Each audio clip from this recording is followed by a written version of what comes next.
1959 was the year of Oregon's 100th birthday celebration, centered around a centennial exposition and international trade fair held on the 65-acre Multnomah County Exposition Center, formerly called the PI, Pacific International. Solemn ceremonies on June 10th with governors, mayors, and diplomats from more than 24 foreign nations, scores of Hollywood stars, and a 100-gun salute opened the spectacle.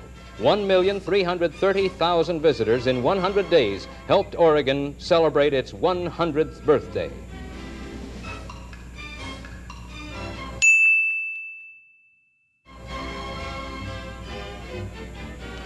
A picturesque wagon train attracted nationwide attention as 7 covered wagons set out from Independence, Missouri on April 19th to retrace the old Oregon Trail to Independence, Oregon.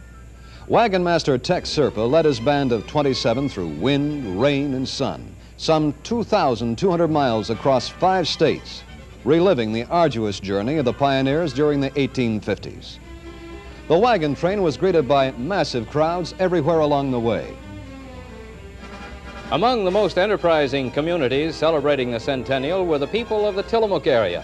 They built a replica of the first sailing schooner built in Oregon in 1855 and named it Morning Star II. The new Morning Star, piloted by a veteran Norwegian skipper, Axel Anderson, sailed up the Columbia with a 12-man crew, bringing a cargo of Tillamook cheese and greetings from all the coastal communities to the Oregon Centennial.